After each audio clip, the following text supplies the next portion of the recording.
Magandang araw sa inyo. Itong karanasan ito ay nangyari sa lugar ng aking asawa. Nitong mga panahon ito ay palaging nagkakasakit ang aming anak. At labas-masok din po kami sa bahay pagamutan.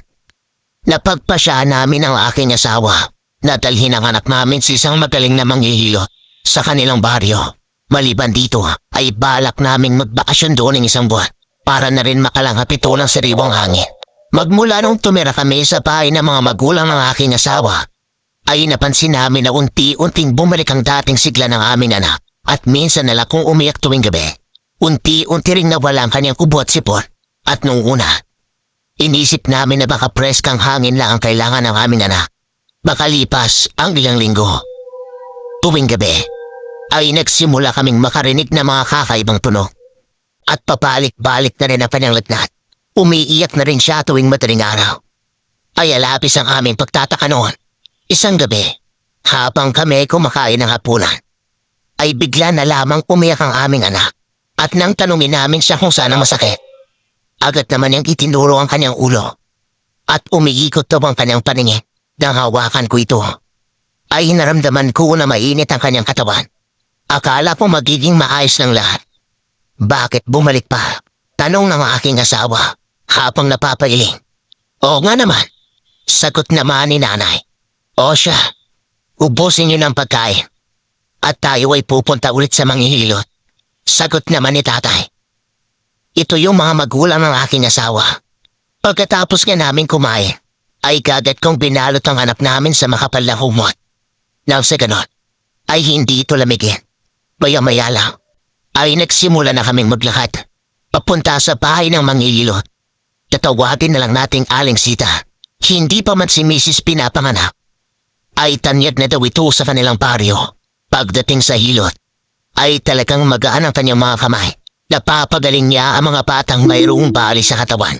Pero hindi ko akalain na meron pa pala siyang kakayanan. Maliban dito, habang naglalakad kami sa gitna ng masukal na daan, ay pinag-usapan namin ang tungkol sa aking anak. Ayon naman kay nanay, hindi naman daw sakitin si Mrs. habang lumalaki ito. At ganon din naman ako. Kaya nakapagtataka, maya-maya lang, nakarinig kami ng mahinang hangin na nandagaling sa likod ng mga nagtataas ng talahib. Ay lahat kami napatingin doon. Aso lang yan. Huwag niyo nang pansinin, sabi ni tatay. At iyon din ang aking ginisip. Sapagkat ang angil na ito ay parang gawa talaga ng isang aso. Sa aming pagpapatuloy, ay bigla namang umiyak ang aming anak na tila pa nakakita ng multo. Mahigpit ang kanyang pagkakahawak sa akin. Tumingin naman kami sa bahagi na kung saan siya nakatingin. Pero wala naman kaming nakitang kakaiba doon. Pinatupangan ni tatay ang bahagi na iyon. At wala namang natamaan. Ano yun anak? Tanong ko pa sa kanya. Pero patuloy pa rin siya sa pag-iyak. Takot na takot. At nanginginig pa ang kanyang boses. Hanggang sa nakarinig kami ng mga yapak na nanggagaling sa likod ng talahiban. At sabi ko mukhang hindi maganda to. Ay pumalikit sa akin si nanay, tatay, at ang aking asawa. Nang sa ganon, ay maprotektahan namin ang aming anak. Sino yan? Pasigaw na tanong ni tatay. Pero walang sumagot. Dali-dali kaming naglakad papalayo sa bahagi na iyon. Pero walang ano-ano. Ay narinig ulit namin ang mahinang angin. Pero sa sandaling ito, ay malapit na sa amin. Mas binilisan pa namin ang aming paglalakad. Huwag na wag kang magkakamali. Hindi ako takot sa iyo. Pasigaw na sabi pa ni tatay. Huwag yung anak ko. Kasi kaya kong makipagpatayan. Pasigaw na sabi ko noon. Hindi na rin nasundan pa ang mga tunog. Bandang 8:00 ng gabi, ay narating namin ang bahay ng manghihilot. Bilisan niyo. Merong nakasunod. Pasigaw na sabi naman ng manghihilot habang nakatayo ito sa labas ng kanyang bakuran. Alam daw niya na merong darating sa gabing iyon. Kaya ito naghintay sa labas ng bakuran. Pero hindi na muna kami nagtanong kung paano niya ito nalaman. Kasi mas nag-aalala kami sa anak ko. Habang hinihilot ni Aling Sita ang aming anak, ay agad siyang huminto at tumingin sa labas ng bintana. Kaming lahat ay tumingin sa kanya sapagkat alam namin na mayroong mali. Hindi kailangan ng hilot ng anak niyo. Kaya pala nung unang pagpunta niyo dito, ay nagdadalawang isip ako. Ngayon, tama nga ang aking hinala. Inaaswang itong anak nyo, sabi ni Aling Sita, at agad naman kaming kinilabutan. Hanggang sa dahan-dahan itong naglakad papunta sa bintana. At dumungaw siya doon ng ilang minuto, na tila ba mayroong hinahanap sa labas.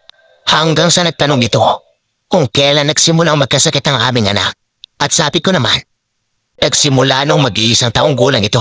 Sa tuwing aalis pa kayo sa inyong baryo, nawawalan kanyang sakit. Nagiging masigla ba ito? Tanong pa ni Aling Sita. Opo, yan din ang napansin namin. Kaya inisip namin na pakakailangan lang niya ng sariwang hangin. Sagot naman ang aking asawa. Kung ganon, tama nga talaga ang aking hinala. Noon pa man, sagot naman ni Aling Sita. Hanggang sa naglakad ito pupunta sa kanyang kwarto at nakarinig kami ng mga lagate. Tatila pa mayroon siyang hinahalukay ng mga gamit doon.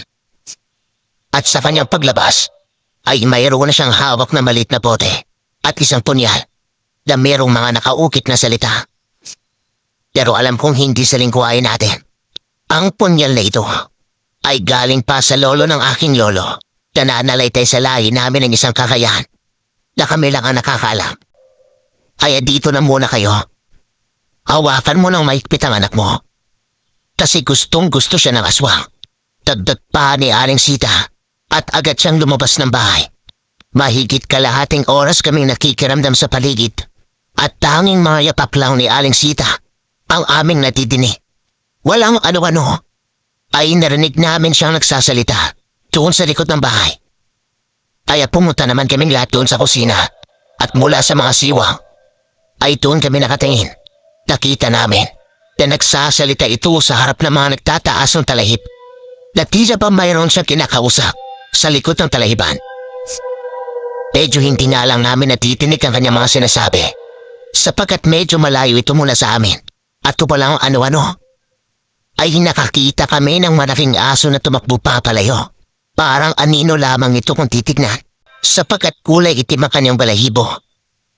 At kung nagtatago ang buwan noong gabi niyon, sigurado na hindi namin siya makikita. Nang makita namin naglakad pabalik si Aling Sita, ay dali-dali din kaming bumalik sa sala at makalipas lang ang ilang sandali. Ay pumasok ito. Hindi na babalik yun at magiging maayos ng anak nyo. Yan na ang masasabi ko, sabi ni Aling Sita.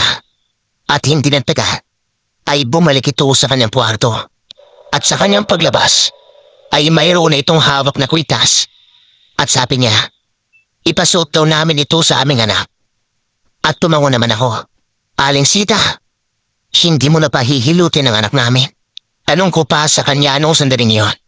Hindi na. Umuwi na kayo. Walang ang aano sa inyo. Ayoko ng maraming tanong. Sige na, umalis na kayo. Sagot naman niya. At dito ko nakita na talagang misteryoso ito si Aling Sita. Habang naglalakad kami pauwi, ay nakakaramdam pa rin kami ng takot. Subalit tama ang sinabi ni Aling Sita. Walang nagparamdam sa amin noong gabi ngayon. Nakarating kami sa bahay ng ligtas. At sa gabing ito, ay nagbantay kami ni tatay. Subalit wala namang nagparamdam. Kinaumagahan, nagising ako sa sigaw ng aking asawa. Sinisigaw niya ang pangalan ng aming anak. At tila pa naghahapulan ng mga ito. Kaagad akong bumangon. At nang dumungaw ako sa bintana, ay nakita ko silang naglalaro. Masigla at maliksi ang anak namin noong sandaling iyon. Pero hindi pa rin nawawala sa aking isipan kung ano ang ibig sabihin ni Aling Sita na sa tuwing aalis kami ng baryo ay nawawala ang dinaramdam ng aming anak. Tinanong ko naman si tatay tungkol dito. At para kay tatay, taga sa amin ang gustong kumuha sa anak namin. Kaya mag-ingat to kami. At kaya daw binigyan kami ng kwentas ni Aling Sita. Napag-isip-isip ko, napakatama nga ito. Baka lipas ang ilang linggo ay napagpasya naming umuwi na sa aming bahay. Hindi naman kami pinigilan ng mga magulang ng aking asawa. At sa unang gabi ulit namin doon, ay mahimbing naman ang tulog ng aming anak. Wala na kaming natitinig na kakaiba tuwing gabi. Hanggang sa nagtuloy-tuloy na ito, kami naman ang aking asawa ay talagang nagtataka kung sino ang tinutukoy ni Aling Sita. Kasi halos lahat naman ng aming kabaryo ay kilala namin. Hindi naman kasi ganun kalaki ang aming baryo. Magmula talaga doon, ay naging masigla ang aming anak. Hindi na rin siya umiiyak tuwing gabi. Maliban po sa karanasan namin ito, ako mismo ay mayroong naranasang kapapalagad sa bahay ng aking kumpare. Sa mga panahong ito, ay bumisita lamang ako doon para makipag-inuman. Sa kalagitnaan ng aming pag-uusap, ay mayroon akong nakitang bata doon sa kusina. At nung una, hindi ko ito pinansin. Inisip ko na baka pamangkin niya ito o anak ng kanilang kapitbahay na kalaro ng kanyang anak. Hanggang sa napansin ko, napapalik-balik ang bata sa kusina. At sa tuwing babalik ito, ay tumatayo muna ito ng ilang segundo sa pintuan at titingin sa akin ng ilang segundo. Saka aalis. Pangiti-ngiti rin ako sa tuwing makikita ko siya. Maya-maya lang, nagtanong naman ang aking kumpare kung sino ang tinitignan ko sa kusina at kung bakit akong umingiti. Hindi naman nakakatawang pinag-uusapan namin. At sabi ko, meron akong nakikitang bata na papalik-balik sa kusina. Nakita ko namang hinimas niya ang kanyang mga braso. At nagsabi ito na kami lang ang nandoon sa bahay, sapagkat ang kanyang asawa at mga anak ay nasa bayan, kasama yung kanilang mga kapitbahay. At halos lahat daw ng mga bata ay isinama ng kanilang mga magulang. Desperas kasi ng kanilang kapistahan sa araw na ito. Hindi pre, meron talaga akong nakitang bata. Sandali, tawagin ko. Sabi ko, nang sa ganon, ay maniwala ito sa aking mga sinasabi. Naglakad ako papuntang kusina at nakasunod naman itong kumpare ko hanggang sa nakita ko yung bata na nakatayo sa harap ng lababo. Kaya tinawag ko ito. Boy, halika nga dito. Pagtawag ko sa bata, supalit sa isang kisap lang, ay nawala ito sa aking paningin. At nakarinig ako ng nakakangilong tunog sa aking kaliwang tenga. Kahit mga tatay na kami sa mga sandaling iyon, ay nagtakbuhan kami palabas ng bahay. At sabi niya, doon na lamang kami mag-iinuman kasi kinikilabutan ito. Bandang 7:00 ng gabi, ay dumating na ang kanyang asawa at mga anak. Kasama yung ilang kapitbahay. Hindi na lang namin kinuwento ang tungkol dito. Baka kasi matakot mga ito. Ayon naman sa aking kumpare. Noon pa man, ay mayroon ang nagpaparamdam sa kanilang bahay. Ang puno na nasa likod ng kanilang bakuran ay pinaniniwala ang lagusan daw ng mga elemento. Hindi lang daw ako ang unang bisita na nagkaroon ng karanasan sa kanilang bahay. Hindi man daw ito bago sa kanya. Subalit kinikilabutan pa rin siya. Dahil matatakotin dito pagdating sa kapapalagan. Ang mga karanasan ito ay hindi namin makakalimutan. Sapagkat nagbigay ito ng kilabot sa amin at isa din ako sa mga taong to see is to believe. Maraming salamat po sa binigay niyong kaunting oras. Dito ko na po tatapusin ang kwento. Maraming salamat.